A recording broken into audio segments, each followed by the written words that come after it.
Now that's what I call a tropical storm. Not!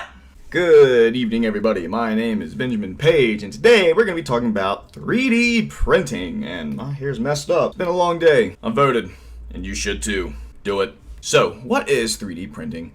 3D printing, or additive manufacturing, is a process of making three-dimensional solid objects from a digital file. Creation of a 3D printing object is achieved using additive purposes. In an additive process, an object is created by laying down successive layers of material using the object is created. Each of these layers can be seen as a thinly sliced horizontal cross-section of the individual object.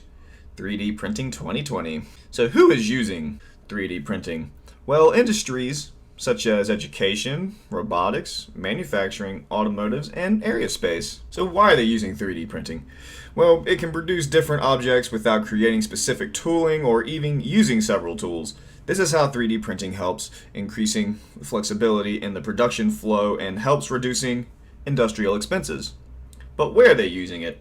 Mainly North America, parts of Europe, and Asia Pacific. When are they using it?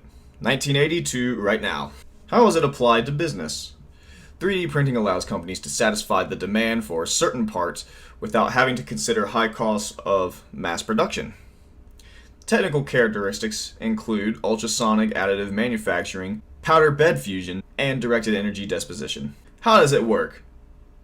Take a look at this. In terms of business problems and opportunities, considering these benefits, companies in many industries are likely to adapt their business models in the coming years to accommodate greater use of 3D printing, ultimately creating more nimble and responsive operations. So, United States versus Canada, it's about the same, since it's all measured as North America as a whole, but are mainly focused in Toronto, Ontario, Vancouver, and Vaughan. The negative impacts include high energy consumption, budgeting, limited materials, not user-friendly, and they are also operating pretty slow, and most importantly, the loss of manufacturing jobs. In terms of future jobs, sky's the limit, just like robotics, and we will have a majority of these answers by 2027, or not only have answers, but we'd see them as well. Current jobs are mainly focused around technicians, and here's what they do, and surprisingly,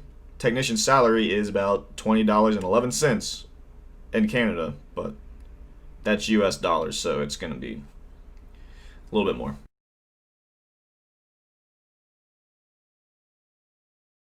In terms of mass adoption and barriers, it's obviously going to take some time. It's going to take a while to discover the limitations of the new models to the machines, but it will greatly impact the world once it's figured out positively, except for the outsource of jobs. Thank you.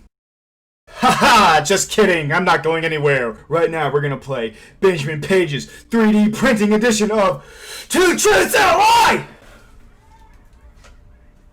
Yeah! So you have to figure out which one is the lie. Number one, it is used throughout the world and is being shipped everywhere, depending on who needs what at what time. Number two, in the future everything will be printed. Or number three, it can lower production costs regardless on how expensive the machine itself is. You have your answer? Well, guess what? It was number two. That's the lie. Because it will always be more cost effective to... I cannot read with these on.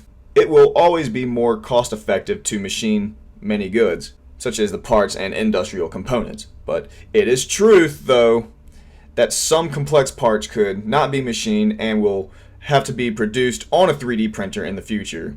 It's important to understand the advantages and disadvantages of 3D printing on the basis on what you manufacture. Now, when I say thank you, this is it. Goodbye.